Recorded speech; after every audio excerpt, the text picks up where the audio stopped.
इस मूवी में हमें बताया जा रहा है कि हेल के 2 पार्ट्स हैं, जिसमें से एक का नाम परकोटरी है। ये हेल का वो हिस्सा था जहाँ पर लोगों को सजा दी जाती थी अपने बुरे कामों की, और जैसे ही उन्हें अपने किए पर रिग्रेट यानी अफसोस होना शुरू हो जाता था तो वो लोग हेल से हेवन में शिफ्ट कर दिए जाते थे। जबकि हेल के दूसरे पार्ट में सारी उम्र लोगों को उनके बुरे कामों की सजा काटने के लिए रखा जाता था। असल में मूवी में दिखाई जाने वाली ये हेल स्टोरी पहले बताने का मकसद ये है कि आपको मूवी आसानी से समझ आ सके, क्योंकि इस मूवी में एक नहीं बल्कि 5 स्टोरीज को डिस्कस किया गया है। और फर्स्ट स्टोरी जो एक्सप्लेन कर रही हूँ उसका नाम है द वे अप, जिसमें हम 2 आदमियों को गाड़ी में सफर करता हुआ देखते हैं। आदमी अपनी बेटी की फोटो देख रहा था क्योंकि उसकी बेटी मर चुकी थी और वो इस तरह अपनी बेटी को याद कर रहा था। और यही चलते चलते रास्ते में उसे आसमान में एक क्रिएचर नजर आती है जो कि काफी अजीब और स्केलेटन की तरह लग रही थी। यहाँ जिस आदमी को क्रिएचर नजर आई थी उसका नाम मिच था, जबकि उसके साथ बैठे हुए उसके फ्रेंड का नाम जैक था। जैक मिच से पूछता है कि तुम बाहर क्या देख रहे हो, लेकिन मिच उसे कुछ भी नहीं बताता क्योंकि उसे लग रहा था कि उसने जो कुछ देखा है वो उसका वहम है। और यहीं से अब वो लोग ड्राइव करते करते एक रेस्टोरेंट तक पहुँचते हैं और इस होटल के अंदर जैक वॉशरूम में चला जाता है क्योंकि उसकी बॉडी पर बहुत सा ब्लड लगा हुआ था। और वो ब्लड क्यों लगा हुआ था और उसने ऐसा क्या किया था ये मूवी में हमें आगे पता चलेगा। और दूसरी तरफ हम मिच को रेस्टोरेंट में बैठे हुए देखते हैं जहाँ अचानक से अर्थक्वेक आ गया था और हर चीज हिलने लगी थी। मिच एकदम से अर्थक्वेक आने पर बहुत ज्यादा डर गया था, लेकिन जैसे ही वो इर्द-गिर्द देखता है तो हर चीज वहाँ पर नॉर्मल होती है और उसे फील होता है कि अर्थक्वेक सिर्फ उसके टेबल तक ही आया था। जबकि दूसरी तरफ हम जैक को वॉशरूम में देखते हैं जो अपनी बॉडी पर लगा ब्लड उतारने के लिए जैसे ही अपनी शर्ट उतारता है तो शर्ट के फेस पर आते ही कोई अननोन क्रिएचर उसका फेस पकड़कर उसे पीछे की तरफ धकेलती है। लेकिन मूवी में वो क्रिएचर नजर नहीं आ रही थी जो जैक को मार रही थी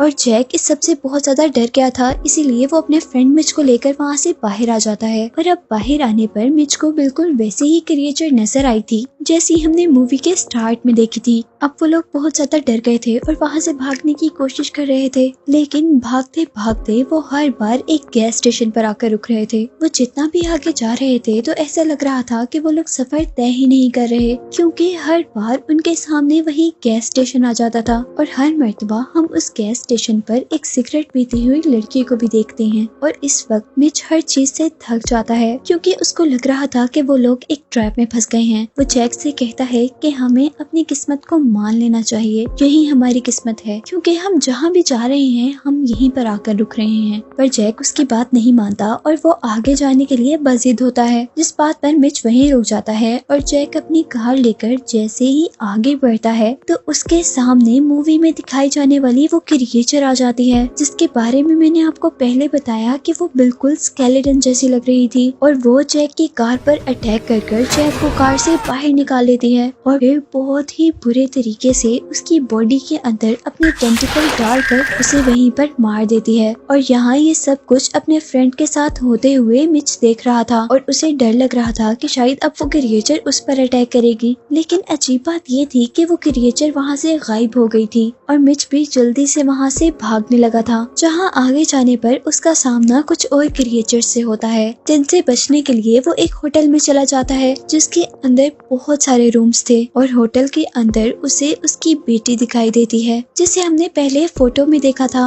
और वो मर चुकी थी। मिच की बेटी कंटिन्यूअसली उससे हेल्प मांग रही थी और मिच भी उसकी हेल्प करना चाहता था। और वो जैसे ही जल्दी से आगे बढ़ता है तो उसकी बेटी आगे की तरफ भाग जाती है और वो भी अपनी बेटी के पीछे पीछे भागने लगता है। लेकिन यहाँ पर उसके साथ दोबारा वही गैस स्टेशन वाला सीन हो रहा था, यानी वो जितना भी आगे भाग रहा था वो आखिर वहीं पर पहुँच रहा था जहाँ से वो चलता था, यानी वो किसी भी तरह अपनी बेटी तक नहीं पहुँच पा रहा था। और इससे मिच बहुत ज्यादा परेशान हो चुका था और वो बहुत जोर जोर से शाउट कर रो रहा था।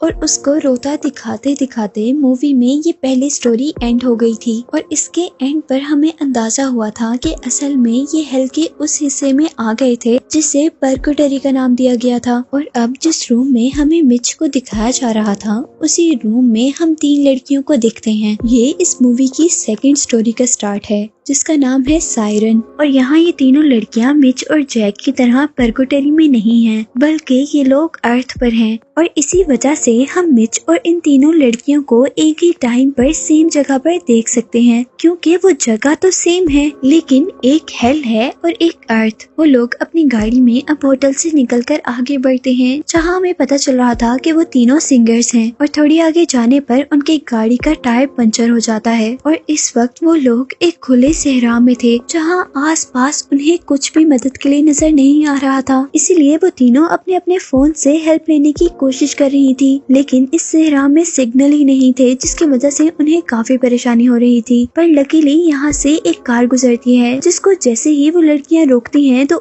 उसमें उनको एक कपल दिखाई देता है। वो तीनों उनसे हेल्प मांगती हैं, जबकि वो कपल उनको कहता है कि तुम्हारी कार हमारे नेबर्स ठीक कर सकते हैं, क्योंकि वो कार मैकेनिक हैं। और साथ ही वो ये भी कह रही थी यहाँ तुम्हें दूर दूर तक कोई भी हेल्प के लिए नजर नहीं आएगा। और साथ ही वो कपल ये भी कहता है कि अगर आप लोग चाहें तो साथ हमारे घर चल सकती हैं, क्योंकि यहाँ पर दूर दूर कोई आपकी हेल्प को नहीं आने वाला। वहाँ जाकर आप तब तक स्टे कर सकती हैं जब तक आपकी कार ठीक ना हो जाए। और उनकी बात मानते हुए वो तीनों उनकी कार के अंदर बैठ जाती हैं और उनके कार में बैठकर उन तीनों लड़कियों में से एक लड़की, जिसका नाम सैडी है, उसको उनकी कार के अंदर एक अजीब सा लोहे का कैचर नजर आता है, जिसके बारे में वो जैसे ही उस कपल से पूछती है तो वो उसे ये कहकर इग्नोर कर देते हैं कि वो तो टूटा हुआ है। घर आने पर वो कपल उनको उनका रूम दिखाता है, जिसके बाद उनको डिनर के लिए बुलाया जाता है, जहाँ पर उन्हें कार मैकेनिक से भी मिलवाया गया था और साथ ही उनको खाने में मीट ऑफर किया गया था। और वो मीट दिखने में काफी अजीब था, इसीलिए सैडी उसे खाने से मना कर देती है। और रूम में आकर वो अपनी बाकी साथियों से कहती है कि हमें यहाँ से चलना चाहिए, क्योंकि उसे वो लोग काफी अजीब लग रहे थे। लेकिन उसके साथी उसकी बात नहीं मानती, बल्कि वो सैडी से अजीबोगरीब सवाल करना शुरू कर देती हैं, जैसे उनकी एक और टीम मेंबर के बारे में, जिसकी कुछ अर्सा पहले डेथ हो गई थी। और मूवी में बताया जा रहा था कि शायद उसकी डेथ सैडी की वजह से हुई थी, लेकिन सैडी इस बात को मानने के लिए बिल्कुल भी तैयार नहीं थी। और उनकी इसी बातों के दौरान सैडी देखती है कि उसकी दोनों पार्टनर्स को वॉमिट शुरू हो जाती है, जो कि ब्लैक कलर की थी, जिसको देखकर वो बहुत ज्यादा घबरा गई थी। इसीलिए वो फौरन बाहर जाकर उन लोगों को इन्फॉर्म करती है जिनके घर उन्होंने स्टे किया था। और वो लोग अब उन दोनों लड़कियों को एक व्हाइट कलर का लिक्विड पीने के लिए देते हैं, जिसको पीकर वो हैरान कुन तौर पर फौरन ठीक हो गई थी। लेकिन हम देखते हैं कि वो लोग अभी भी अजीबोगरीब बिहेव कर रही हैं, जैसे किसी ने उन्हें पोजेस्ड कर लिया हो। और इसी एक्शन में वो दोनों लड़कियां एक ही बेड पर लेट जाती हैं, जबकि सैडी उनसे कह रही थी कि हमें यहाँ से जल्द निकलना चाहिए। और उन्हीं की फिक्र में सैडी भी वहीं पर बैठे बैठे सो जाती है। और सोते हुए हम देखते हैं कि सैडी को अपने ख्वाब में वही लड़की नजर आ रही थी, जिसके बारे में सुनने में आ रहा था कि वो सैडी की वजह से मरी थी। और ख्वाब में वो लड़की सैडी को ही अपनी मौत का जिम्मेदार ठहरा रही थी। और इस खौफनाक ड्रीम से सैडी जैसे ही उठती है तो वो देखती है कि उसकी दोनों फ्रेंड्स बेड पर नहीं है। वो जल्दी से विंडोज के पास जाती है, जहाँ पर उसे नजर आता है कि सच में उसके फ्रेंड्स को इन लोगों ने पोजेस्ड कर दिया था। और वो लोग वहाँ पर कुछ रिचुअल परफॉर्म कर रहे थे किसी डार्क लॉर्ड नाम के डीमन को खुश करने के लिए। सैडी जैसे ही अपने फ्रेंड्स को बचाने के लिए आगे बढ़ती है तो उसके पाँव पर बहुत जोर से एक बहुत बड़ा कैचर आकर लगता है। ये वही कैचर था जो सैडी ने कार के अंदर देखा था। सैडी जैसे ही दर्द से चिल्लाती है तो उन लोगों को पता चल जाता है कि सैडी बाहर आई है। और ये देखकर उसके फ्रेंड्स बहुत ही अजीब तरीके से उसका पीछा करना शुरू कर रही थी।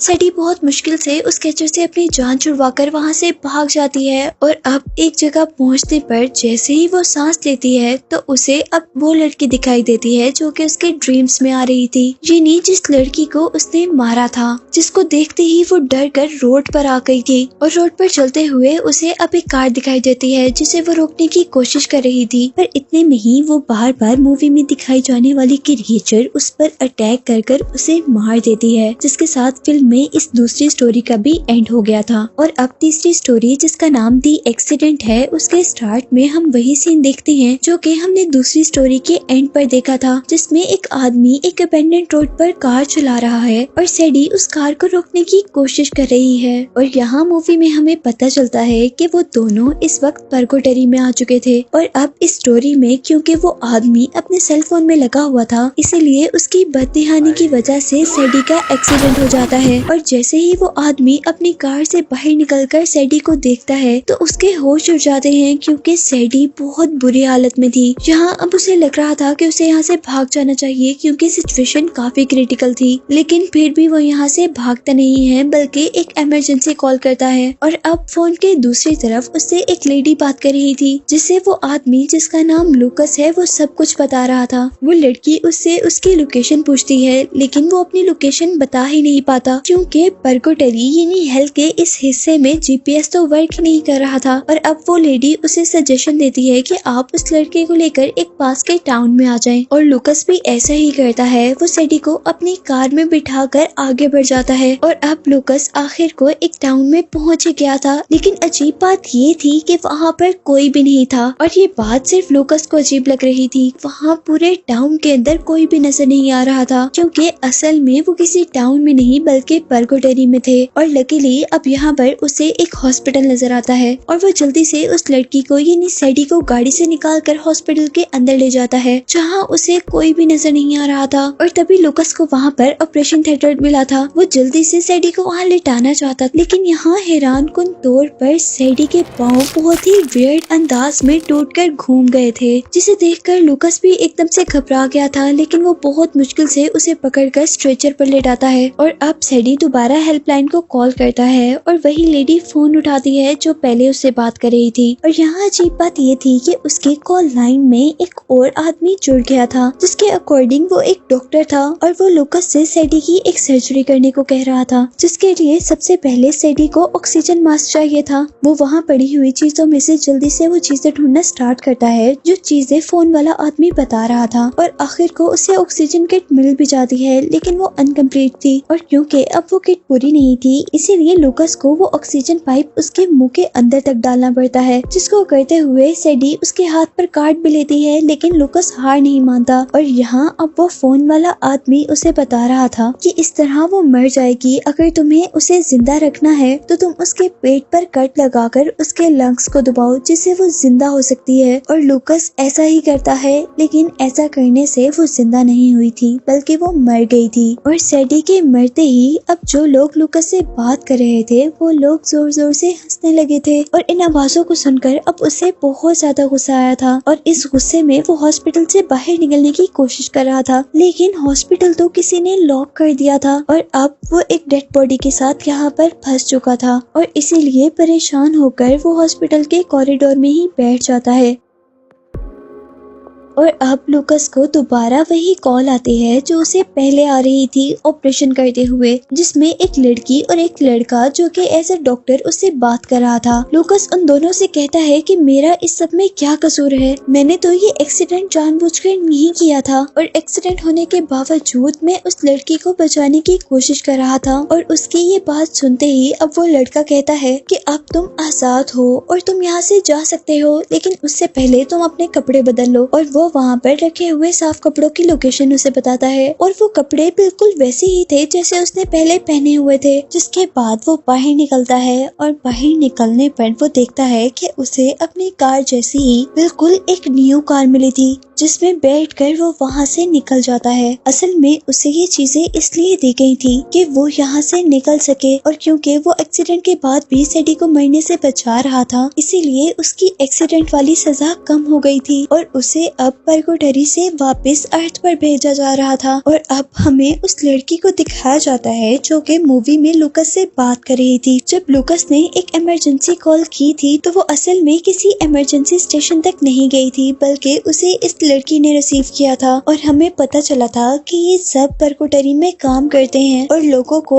उनके किए के अकॉर्डिंग सजा देते हैं। और यहाँ इस औरत को दिखाते हुए ये तीसरी स्टोरी भी एंड हो जाती है। और चौथी स्टोरी के स्टार्ट में हमें इसी लड़की को दोबारा दिखाया जाता है जिसका नाम सैंडी पता चल रहा था, और इस स्टोरी का नाम जेल ब्रेकर है। यहाँ सैंडी को हम एक रूम में जाते हुए देखते हैं जिसके अंदर 2 और लोग भी थे और इनके बारे में बताया जा रहा था कि ये डीमन लॉर्ड हैं। अब उन दोनों में से एक आदमी सैंडी को पर्गोटरी का दरवाजा बंद करने को कह रहा था, और इतने में ही यहाँ पर एक आदमी आ जाता है जिसके हाथ में गन थी और वो बता रहा था कि उसने 13 साल पहले अपनी बहन को यहीं पर खोया था और वो पिछले 13 सालों से परकोटरी में आने का रास्ता ढूंढ रहा था। और क्योंकि लूकस को वापस भेजते हुए सैंडी ने वो दरवाजा खुला छोड़ दिया था, इसीलिए वो आदमी परकोटरी तक आया था। यहाँ उस आदमी के हाथ में एक बहुत बड़ी सी शॉटगन भी थी और वो अब इन लोगों से बदतमीजी करना शुरू कर देता है, जिसकी वजह से वहाँ डीमन लॉर्ड को गुस्सा आ गया था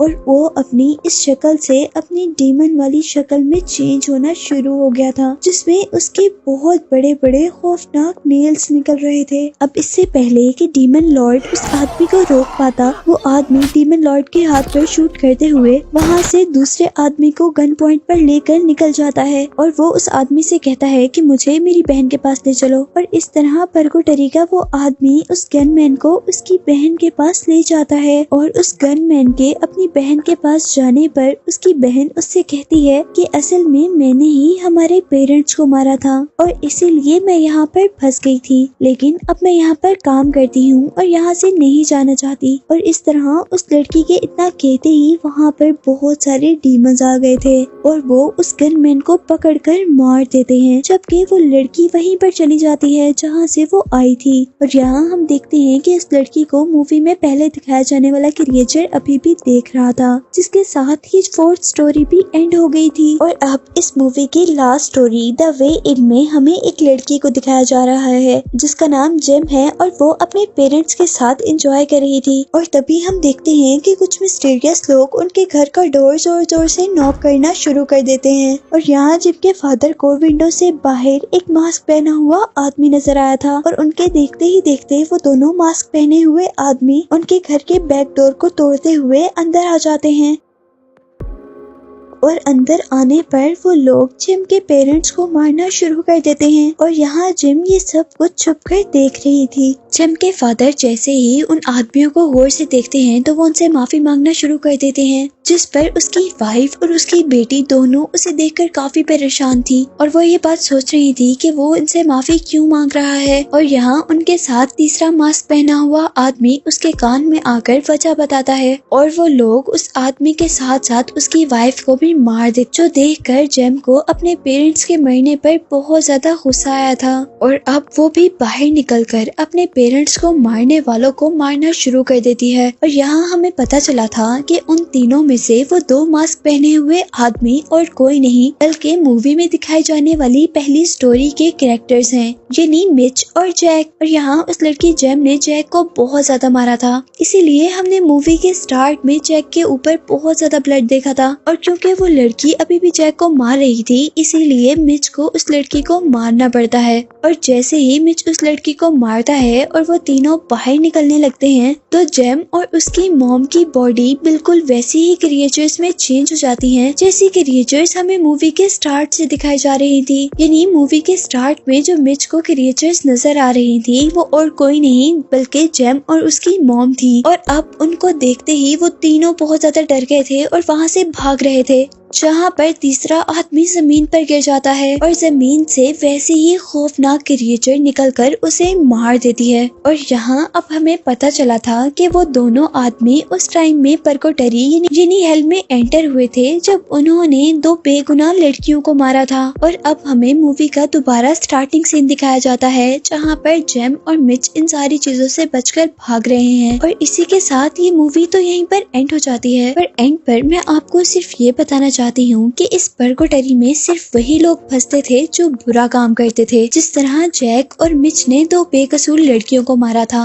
और अगर वो सिर्फ उसी आदमी को मार दे जिसने मिच की बेटी के साथ कुछ बुरा किया था तो शायद वो परकोटरी में ना आते। और इसी तरह सैडी ने भी अपनी एक पार्टनर को मारा था जिसकी सजा उसने भुगती थी। जबकि इस मूवी की स्टोरी दी एक्सीडेंट में दिखाए जाने वाले कैरेक्टर लूकस ने जानबूझकर सैडी का एक्सीडेंट नहीं किया था और वो फिर भी उसकी जान बचाने की कोशिश कर रहा था। और क्योंकि उसका इरादा नेक था इसीलिए वो वहाँ से निकल गया था। और इसी के साथ इस मूवी की एक्सप्लेनेशन यहाँ पर एंड होती है।